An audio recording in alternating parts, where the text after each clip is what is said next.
বিসমিল্লাহির রহমানির রহিম। ফাজাইলে আমল, পৃষ্ঠা নম্বর 336। এইসব লোক আল্লাহর শানে যাহা বলিতেছে, তিনি উহা হইতে পবিত্র ও অনেক ঊর্ধ্বে। সপ্ত আসমান ও জমিন এবং উহার মধ্যে যাহা কিছু আছে, সবকিছুই আল্লাহর পবিত্রতা বর্ণনা করিতেছে। এমন কোন বস্তু নাই যাহা প্রশংসা সহকারে আল্লাহর পবিত্রতা বর্ণনা করে না। তবে কথা হইল এই যে, তোমরা তাহাদের তাসবিহ করা বুঝিতেছ না। তাহাদের অন্যায় দাবির উত্তরে আপনি বলিয়া দিন যে, সুবহানাল্লাহ, আমি তো একজন মানুষ এবং প্রেরিত পুরুষ মাত্র। আমি তো আল্লাহ নহি যে যাহা ইচ্ছা তাহা করিতে পারি। এবং তাহারা বলে যে, আমাদের প্রতিপালক পবিত্র, তাহার ওয়াদা নিশ্চয়ই পূর্ণ হইবে। অতঃপর হযরত জাকারিয়া আলাইহিস সালাম মেহরাব হইতে বাহিরে আসিলেন ও আপন কওমকে ইশারায় দিলেন যে, তোমরা সকাল বিকাল আল্লাহর পাকের পবিত্রতা বর্ণনা করো। আল্লাহ পাকের হাল এই নয় যে তিনি সন্তান গ্রহণ করিবেন। তিনি এই সব বাজে কাজে কথা হইতে পবিত্র।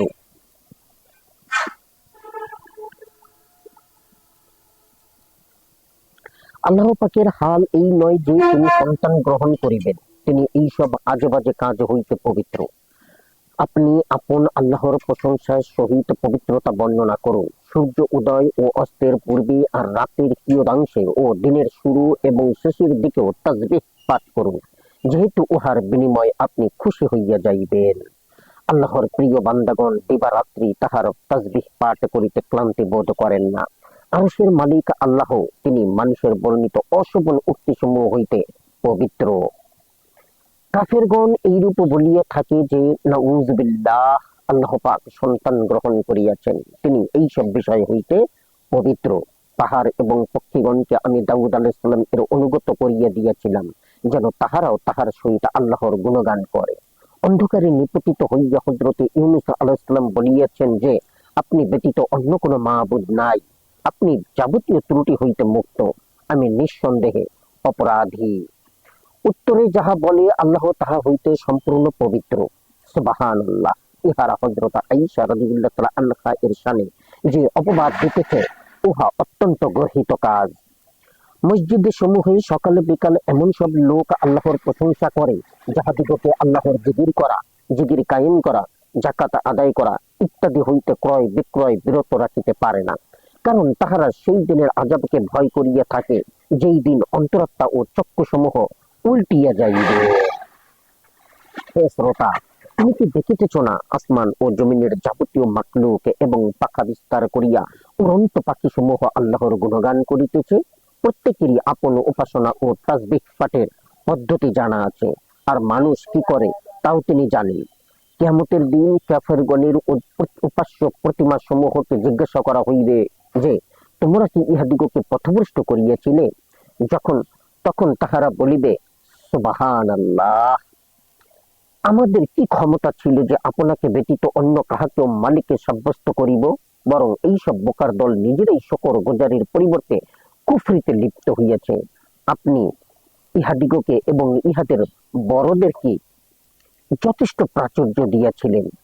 এমনকি তাহারা দৌলতের নেশায় কাম প্রবৃত্তি চরিতার্থ করায় মত্ত হইয়াছিল এবং আপনার জিকির ভুলিয়া নিজেরাই ধ্বংস হইয়াছে। এবং আপনি সেই চিরঞ্জীব আল্লাহ তাআলার উপর ভরসা করুন, যিনি কখনো মৃত্যুবরণ করিবেন না, এবং প্রশংসার সহিত তাহার পবিত্রতা বর্ণনা করিতে থাকুন। আর আল্লাহ পাক বান্দার গুনাহ সম্পর্কে যথেষ্ট খবর রাখেন। আল্লাহ পাক যাবতীয় দোষ ত্রুটি হইতে পবিত্র। আল্লাহ পাক মুশরিকদের বর্ণনা হইতে পবিত্র ও বহু ঊর্ধ্বে। অতঃপর তোমরা সন্ধ্যায় এবং ভোরবেলায় আল্লাহ পাকের পবিত্রতা বর্ণনা করো, আর আসমান ও জমিনে তাহারই তাসবিহ পাঠ করো। আল্লাহ তাআলা পবিত্র ওই সমস্ত লোকদের মন্তব্য হইতে যাহা তাহারা বলিয়া থাকে। আমার আয়াত সমূহের উপর একমাত্র ওই সব লোক ঈমান আনয়ন করে, যাহাদিগকে এই সব আয়াত স্মরণ করাইয়া দিলে তাহারা সিজদায় পতিত হয় এবং নিরহংকার অন্তরে তাহারা স্বীয় প্রভুর প্রশংসার সহিত গুণগান করিয়া থাকে। হে বিশ্বাসী বান্দাগণ, বেশি বেশি করিয়া আল্লাহর জিকির করিতে থাকো ও সকাল বিকাল তাহার তাসবিহ পাঠ করো। কিয়ামতের দিন সমস্ত মাখলুককে একত্রিত করিয়া আল্লাহ তাআলা ফেরেশতাদিগকে জিজ্ঞাসা করিবেন, ইহারা কি তোমাদের ইবাদত করিত? তখন তাহারা বলিবে, আপনি শিরক হইতে পবিত্র, আমাদের সম্পর্কে তো আপনার সহিত ইহাদের সহিত নহে। তিনি সেই জাতে পাক, যিনি সমস্ত জিনিসকে জোড়া জোড়া করিয়া সৃষ্টি করিয়াছেন। সুতরাং তিনি পবিত্র, তাহা যাহার কুদরতি হাতে যাবতীয় বিষয়বস্তুর অধিকার রহিয়াছে এবং তাহারই দিকে প্রত্যাবর্তন করিতে হইবে। ইউনূস আলাইহিস সালাম যদি তাসবিহ পাঠকারীদের অন্তর্ভুক্ত না হইতেন, তবে তিনি কিয়ামত পর্যন্ত মাছের পেটের মধ্যে থাকিতেন। কাফিরগণ যাহা বলে আল্লাহ পাক উহা হইতে পবিত্র, নিশ্চয়ই আমরা তাহার তসবিহ পাঠ করিয়া থাকি। কাফিরগণ যাহা বলে আপনার সম্মানিত আল্লাহ উহা হইতে পবিত্র, পয়গম্বরদের উপর সালাম বর্ষিত হোক এবং সারা বিশ্বের প্রতিপালক আল্লাহর জন্য সমস্ত প্রশংসা। আমি পাহাড় সমূহকে নির্দেশ দিয়েছিলাম যে ইহারা যেন সকালে বিকাল দাউদ আলাইহিস সালাম এর সহিত তাসবিহ পাঠ করে, আর তাসবিহ পাঠের জন্য পাখি সমূহ তাহার নিকটে একত্রিত হইত। মূলত সকলেই আল্লাহর দিকে রুজু করে নেওয়ালা ছিল। পুত্র পবিত্র একমাত্র সেই আল্লাহ, যিনি একমাত্র পরাক্রমশালী। ওই সমস্ত লোকদের শরীক করা বস্তু হইতে আল্লাহ পাক পবিত্র।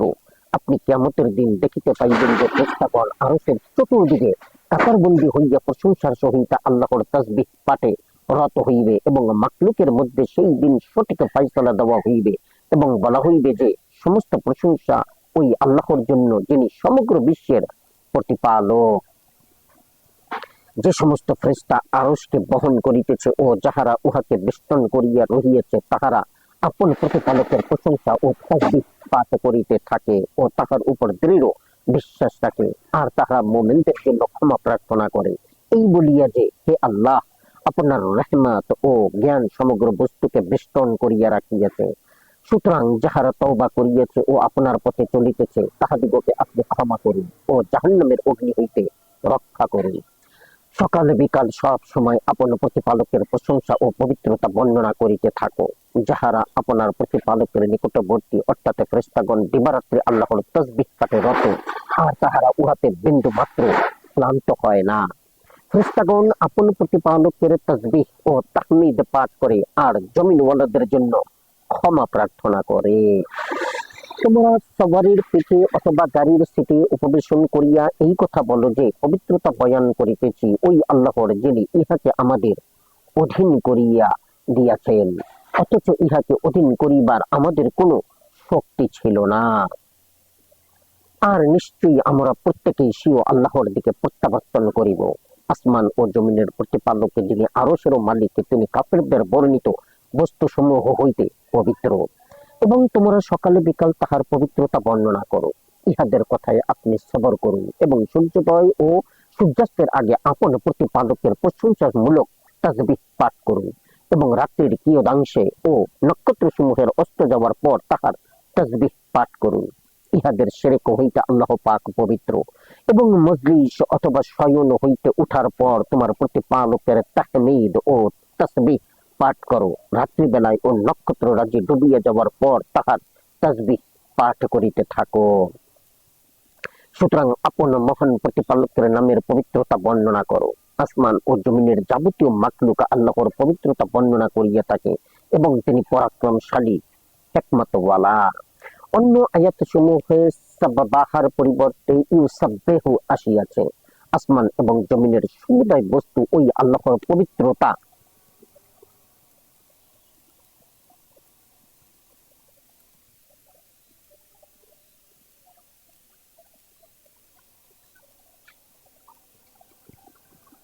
আসমান এবং জমিনের সমুদয় বস্তু ওই আল্লাহর পবিত্রতা বর্ণনা করে, যিনি বাদশাহ, পবিত্র, পরাক্রমশালী ও বিজ্ঞানময়। আসমান এবং জমিনের যাবতীয় মাখলুক আল্লাহর তাসবিহ পাঠ করে। তিনি রাজত্ব ও প্রশংসার মালিক এবং সকল বস্তুর উপর ক্ষমতাবান। তাহাদের মধ্যে যে উত্তম ছিল সে বলিল, আমি কি তোমাদিগকে বলি নাই যে তোমরা কেন তাসবিহ পাঠ করো না? তাহারা বলিল, সুবহানা রাব্বিনা, নিশ্চয়ই আমরা অপরাধী। সকাল বিকাল আপন আল্লাহর স্মরণ করো এবং রাত্রিবেলা তাহাকে সিজদা করো ও রাত্রে দীর্ঘক্ষণ যাবৎ তাসবিহ পাঠে রত থাকো। স্বীয় মহান আল্লাহর নামের গুণাবলী বর্ণনা করো। সুতরাং আপন প্রভুর প্রশংসা ও পবিত্রতা বয়ান করো এবং তাহার নিকট ক্ষমা প্রার্থনা করো। নিশ্চয়ই তিনি তওবা কবুলকারী। মূল কপি অনুপাতে নম্বর দেওয়া হইল, বিভিন্ন নম্বরের এই নকশার 7টি আয়াতের উল্লেখ করা হইল না। এইরূপে সর্বমোট 80টি আয়াতে আল্লাহ পাক বান্দাদিগকে তাহার তাসবিহ পাঠ করার নির্দেশ দিয়েছেন। কোন কোন আয়াতে তাসবিহের সহিত তাহমিদের উল্লেখ করা হইয়াছে, ইহাতেও ইহার গুরুত্ব আরো বাড়িয়া গিয়েছে। যেমন ফরমাইতেছেন কালেমায়ে তাহমিদের বর্ণনা, সমস্ত তারিফ ওই আল্লাহর জন্য যিনি সমগ্র জাহানের প্রতিপালক। সমস্ত প্রশংসা ওই আল্লাহর জন্য যিনি আসমান এবং জমিন সৃষ্টি করিয়াছেন এবং অন্ধকার ও আলো পয়দা করিয়াছেন। তবুও কাফেরগণ অন্য মাখলুককে তাহার সমকক্ষ বানাইতেছে। অতঃপর আমাদের পাকড়াউতে অত্যাচারীদের শিকড় কাটিয়া গিয়েছে। আর যাবতীয় প্রশংসা বিশ্ব প্রতিপালক আল্লাহর জন্যই।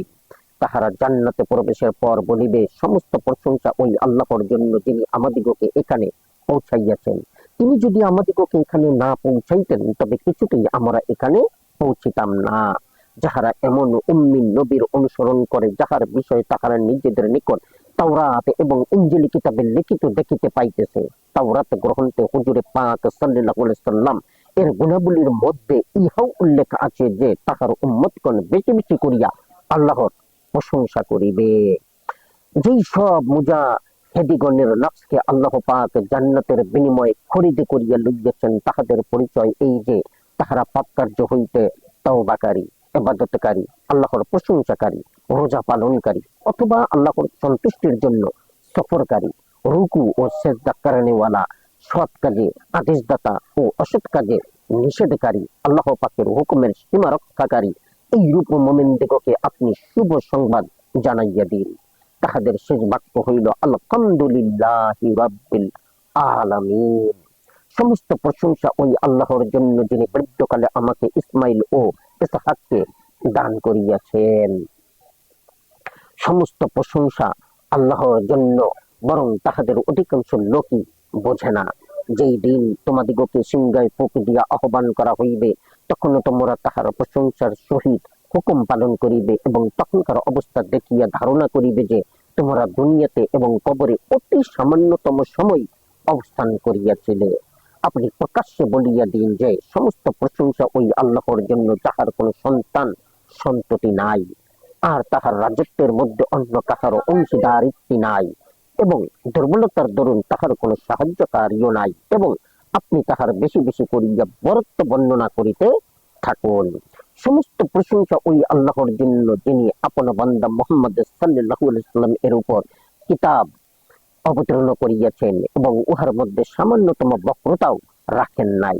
অতঃপর আপনি বলুন যে সমস্ত প্রশংসা ওই আল্লাহর জন্য যিনি আমাদিগকে অত্যাচারীর হাত হইতে নাজাত দান করিয়াছেন। হযরত সুলাইমান আলাইহিস সালাম এবং দাউদ আলাইহিস সালাম বলিলেন, সমস্ত প্রশংসা সেই আল্লাহর জন্য যিনি আমাদিগকে অনেক বিশ্বাসী বান্দাদের উপর ফজিলত দান করিয়াছেন। আপনি বলুন সমস্ত প্রশংসা আল্লাহর জন্য, আর তাহার নির্বাচিত বান্দাদের উপর শান্তি বর্ষিত হোক। আপনি বলিয়া দিন সমস্ত প্রশংসা আল্লাহর জন্য, শীঘ্রই তিনি তোমাদিগকে তাহার নিদর্শন সমূহ দেখাইবেন, অতঃপর তোমরা উহা চিনিয়া লইবে। ইহকাল ও পরকালে তাহারই জন্য যাবতীয় প্রশংসা ও হুকুমত, এবং তোমাদিগকে একমাত্র তাহার দিকেই প্রত্যাবর্তন করিতে হইবে। আপনি বলিয়া দিন যে সমস্ত প্রশংসা একমাত্র আল্লাহরই জন্য। ইহারা কিন্তু তা মানে না, বরং তাহাদের অধিকাংশই মূর্খ। যে ব্যক্তি কুফরি করিল তাহাতে আল্লাহর কোনো ক্ষতি নাই, যেহেতু তিনি কাহারও মুখাপেক্ষী নহেন, তিনি প্রশংসা ভাজন। আপনি বলিয়া দিন যে সমস্ত প্রশংসা আল্লাহর জন্য, তবে ইহাদের অনেকেই জাহেল। নিশ্চয়ই আল্লাহ পাক কাহারও মুখাপেক্ষী নহেন, তিনি প্রশংসা ভাজন। সমস্ত প্রশংসা ওই আল্লাহর জন্য। আসমান ও জমিনের যাহা কিছু আছে সবকিছুই তাহার অধীন। পরকালে একমাত্র তাহারই প্রশংসা বর্ণিত হইবে। সমস্ত তারিফ ওই আল্লাহর জন্য যিনি আসমান ও জমিনের স্রষ্টা। হে মানব সকল, তোমরা সকলেই ফকির বা আল্লাহর মুখাপেক্ষী, আর আল্লাহ পাকই একমাত্র প্রশংসিত। বেহেশতীগণ বলিবে সমস্ত প্রশংসা ওই আল্লাহর জন্য যিনি আমাদের উপর হইতে সর্বদার জন্য চিন্তা ও ফিকির দূর করিয়াছেন। নিশ্চয়ই আমাদের আল্লাহ ক্ষমাকারী, কৃতজ্ঞ, যিনি আপন অনুগ্রহে আমাদিগকে চিরস্থায়ী ঘরে প্রতিষ্ঠিত করিয়াছেন। এখানে আমাদেরকে কোনো কষ্ট ও দুঃখ স্পর্শ করিবে না, এবং পয়গম্বরদের উপর শান্তি বর্ষিত হোক। আর যাবতীয় প্রশংসা বিশ্ব প্রতিপালকে আল্লাহর জন্য। সমস্ত প্রশংসা আল্লাহর জন্যই সত্য, তবে তাহাদের অধিকাংশ লোক উহা হইতে সম্পূর্ণ অজ্ঞ। জান্নাতবাসীগণ বলিবে, সমস্ত প্রশংসা ওই আল্লাহর জন্য, যিনি আমাদের সহিত তাহাদের প্রতিশ্রুতি সত্য করিয়া দেখাইয়াছেন এবং আমাদিগকে বেহেশতের উত্তরাধিকারী করিয়াছেন। এখন আমরা উহার যেখানে ইচ্ছা সেখানে অবস্থান করিতে পারি। নেক আমল ওয়ালাদের কি চমৎকার বিনিময়! আল্লাহ তাআলার জন্যই সমস্ত প্রশংসা, যিনি আসমান ও জমিনের এবং সমগ্র মাখলুকের পরওয়ারদিগার। জনৈক অত্যাচারী কাফের বাদশাহের কেচ্ছা তাহারা মুসলমানদের মধ্যে অন্য কোনো ত্রুটি পায় নাই, ইহা ব্যতীত যে ইহারা এমন একা আল্লাহর উপরে ঈমান আনিয়াছিল, যিনি পরাক্রমশালী, প্রশংসিত, যাহার জন্য একমাত্র আসমান ও জমিনের রাজত্ব। এই সমস্ত আয়াতে আল্লাহর প্রশংসা এবং প্রশংসা করিবার জন্য উৎসাহ হুকুম দেওয়া হইয়াছে। হাদিসে শরীফে প্রশংসাকারীদের অনেক ফজিলত বর্ণিত হইয়াছে। একটি হাদিসে আসিয়াছে, সর্বাগ্রে জান্নাতের দিকে ওই সব লোককে ডাকা হইবে যাহারা দুঃখে এবং সুখে সর্বাবস্থায় আল্লাহর জিকির করিয়াছে। অন্য হাদিসে আসিয়াছে, প্রশংসাকারীকে আল্লাহ পাক খুব পছন্দ করেন। তাহা হওয়াও স্বাভাবিক, কারণ প্রকৃতপক্ষে প্রশংসার যোগ্য একমাত্র তিনি। আল্লাহ ব্যতীত অন্যের কি প্রশংসা হইতে পারে, যেহেতু সে নিজেই আপন এখতিয়ারভুক্ত নয়। অন্য হাদিসে আসিয়াছে, কিয়ামতের দিন ওই ব্যক্তি শ্রেষ্ঠ বলিয়া বিবেচিত হইবে যে বেশি বেশি করিয়া আল্লাহর প্রশংসা করিত। অন্যত্র আসিয়াছে, প্রশংসাই হইল কৃতজ্ঞতার ভিত্তিমূল স্বরূপ। যে হামদ করিল না সে শুকর করিল না। আরো বর্ণিত আছে, নিয়ামতকে ধ্বংসের হাত হইতে রক্ষা করিবার উপায় আল্লাহর প্রশংসা করা। হাদিসে আসিয়াছে, সমগ্র দুনিয়া আমার কোন উম্মতের হাতে আসার চেয়ে উত্তম হইলে একবার আলহামদুলিল্লাহ বলা। একটি হাদিসে আসিয়াছে, আল্লাহ প্রদত্ত নিয়ামতের উপর কেহ প্রশংসা করিলে ওই নিয়ামত যত বড়ই হোক উহা হইতে আরো বাড়িয়া যায়। জনৈক সাহাবী হুজুর সাল্লাল্লাহু আলাইহি ওয়াসাল্লাম এর খেদমতে বসিয়া চুপে চুপে পড়িতে লাগিলেন, আলহামদুলিল্লাহ হামদান কাসীরান তাইয়্যিবান মুবারাকান ফীহি। হুজুর সাল্লাল্লাহু আলাইহি ওয়াসাল্লাম জিজ্ঞাসা করিলেন, এই দোয়া কে পড়িল? সেই সাহাবী ভীত হইয়া ভাবলেন, হয়তো বা আমি কোনো অন্যায় কাজ করিয়া ফেলিয়াছি। হুজুর সাল্লাল্লাহু আলাইহি ওয়াসাল্লাম ইরশাদ করিলেন, না, সেই ব্যক্তি অন্যায় করে নাই। তখন সে সাহস করিয়া বলিল, আমি পড়িয়াছি। হুজুর সাল্লাল্লাহু আলাইহি ওয়াসাল্লাম ফরমাইলেন, আমি 13 জন ফেরেশতাকে দেখিয়াছি যে উহার সওয়াব আসমানে লইয়া যাওয়ার ব্যাপারে তাহারা আপোষে প্রতিযোগিতা করিতেছে। একটি মশহুর হাদিসে বর্ণিত আছে, যে কোনো গুরুত্বপূর্ণ কাজ আল্লাহর প্রশংসা ব্যতীত শুরু করা হইলে উহা বেবরকত হইয়া যায়। এই জন্যই যে কোনো কিতাব আল্লাহর তারিফ সহকারে শুরু করা হয়। একটি হাদিসে আসিয়াছে, যখন কাহারো সন্তান মারা যায় তখন আল্লাহ পাক ফেরেশতাদের নিকট বলেন, তোমরা কি আমার বান্দার সন্তানের রূহ কবজ করিয়াছ? সুতরাং পুনরায় জিজ্ঞাসা করা হয়, তোমরা কি তাহার কলিজায় টুকরাকে হরণ করিয়াছ?